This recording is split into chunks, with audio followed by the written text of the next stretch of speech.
All right, we're looking at Deuteronomy chapter 18, verses 9 through 19. The first question, who did the other nations listen to? Verse 14 says, the nations you will dispossess, listen to those who practice sorcery and divination. The next question, who were the Israelites to listen to? Continuing that same verse, but as for you, the Lord your God has not permitted you to do so. Verse 15, the Lord your God will raise up for you a prophet like me from among you, from your own people. You must listen to him. This is Moses speaking. So the prophet like me is the prophet like Moses. Now this, if you look at the context here, the latter part of the context seems to indicate that this prophet that's being referred to is in general the prophets. I say that because of verse 21. You may say to yourselves, how can we know when a message has not been spoken by the Lord? In verse 22, if what a prophet proclaims in the name of the Lord does not take place or come true, that is the message the Lord has not spoken. That prophet has spoken presumptuously. So this instruction here is in general talking about all of the prophets that would be raised up by God in Israel, and they were to listen to those prophets. But most specifically as well, it's referring to the prophet of all prophets, Jesus the Messiah. In Acts chapter 3, verse 22, Peter quotes this same verse, and in the context here, he's talking about Jesus. He's talking about it is Jesus. This in verse 18. But this is how God fulfilled what he foretold through all the prophets, saying that his Messiah would suffer. And then he continues, and then when we get to verse 22, he's talking about what Moses and the prophets were saying. He says, for Moses said, the Lord your God will raise up for you a prophet like me from among your own people, and quotes the same passage we looked at in Deuteronomy 18. So Peter here applies this prophecy to Jesus, which is the prophet. But again, this is also applicable to the prophets in general that God would send to Israel. The third question, why do you think it would be tempting for the Israelites to follow the example of the other nations? Why would Israel, having this promise of God to send prophets like Moses, why would they be tempted to listen to these other individuals, those who practice sorcery or divination? Of course, we don't know directly, but it's likely that the popularity of these other sources, they were all around. Every other nation had sorcerers and those who practiced divination, and they had witches and wizards and all of these different mediums by which they could communicate with the divine or communicate with the dead and could have insight into the spiritual things of the world.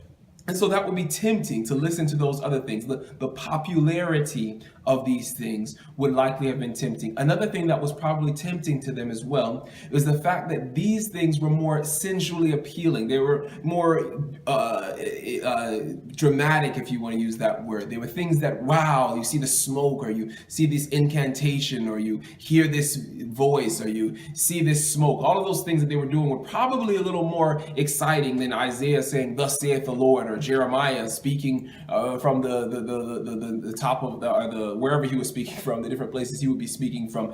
And that probably was not as appealing as these other sources. And so that also was probably a temptation. Thirdly, a temptation would be likely because the things these sorcerers and these people who practice divination would be speaking would be things the people liked to hear. It would be things that they would be appealing to their own sinful nature. And so that's probably the primary reason that they prefer these other things and would be tempted to follow the other nations, because they're telling them things about themselves that they want to hear. Whereas, as I mentioned, Jeremiah, Isaiah, and the other prophets were often telling them things they didn't want to hear, saying the things that God knew they needed to hear, but they didn't necessarily want to hear. Going into the next question, list some examples of who the world listens to today. Now, of course, we could go on and on about the different sources of knowledge or instruction that the world listens to, the popular sources of information, the popular sources of instruction in the world. Can classify a few. Definitely politicians are one that we could mention. People listen to politicians, whether presidents or prime ministers or whatever they may be in wherever you live. But the politicians are a strong source of information. That's how we learn about the world. We know what nations are quote unquote good or bad based on politicians. We know what things are supposedly important for our domestic tranquility based on the politicians. And that's a source source of information that people draw from. Also, science is a strong place where people draw information and draw a knowledge of what is they believe to be true in this life. And science is another source. Another source is religion in general. Yes, we're talking about God speaking, but God doesn't speak through everyone who claims to speak on behalf of God, as this passage actually illustrates. And there are people who are saying things that people want to hear, and saying things that may be sensually appealing, and saying things that may be popular, but they're not what God has said. And these are also sources of knowledge, so-called, or information that people draw from in the world today. They're also one of the strongest places where I believe we develop our value system is what we can refer to as the media. Things we watch, things we listen to, movies, music videos, television shows. These different things are coming in, and this is a primary source of how we view the world. It shapes how we view the world. What does it mean to be a man? I'm a man. What does it mean for me to be a strong man? Well, that is largely shaped by the things I've watched, the movies that I've watched, the television shows I've watched, the things I listen to, the content from that music that I'm putting into my mind. And this is a strong source of what's true that we draw. And the difficult thing about this is that often those messages that we receive from media are subtle, or they're subliminal, if you want to use that term. They're not overt. You don't put on the screen writing, this is what it means to be a man. This is what it means to be a woman. This is what it means to be beautiful. This is what it means to be successful. They don't put that directly on the screen. But what is presented is the hero. The things that the attributes of the hero are the attributes that we emulate, because that's the good guy. That's the person we need to be like. The beautiful woman, the attractive woman, that's the one that's celebrated in the television shows, in the movies, in the magazines, and all these things.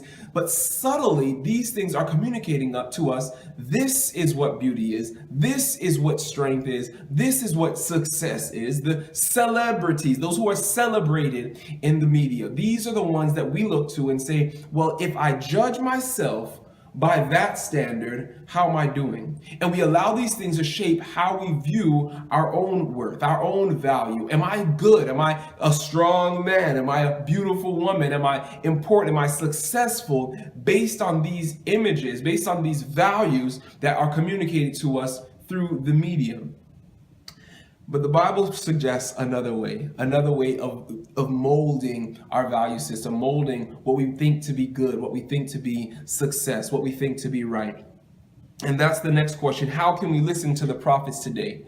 Well, it's not really difficult. This is not a trick question. It's through the Bible, through the pages of the Word of God. God has given to us countless principles and instructions and multiple means of guidance to help us know what is true beauty, what is true success, what is a strong man, what is the meekness and lowliness of Jesus. That seemingly from a worldly perspective is weakness, is soft, is not good. But this meek and lowly one is also referred to as the Lion of Judah, because his strength is not in his ability to bullishly push his own way, but that he's able to bring all things into subjection to his will by submitting himself to his Father's will, by laying down his life. That's the strength exhibited by Jesus. That's the strength. That's what it means to be a strong man, a strong woman. That's the strength pictured in the Bible. And we can listen to these by spending time studying, but spending time looking at the characters of the Bible, Old and New Testament, and seeing,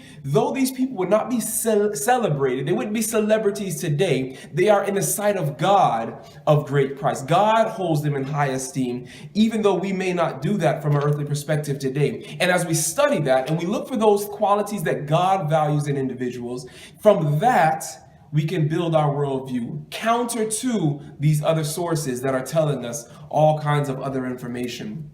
Last question, what are some ways we can overcome the temptations to follow the example of the world? I want to use this verse to conclude. Luke chapter 16, and it's Jesus speaking. The last part of it says, he said unto them, what people value highly is detestable in God's sight.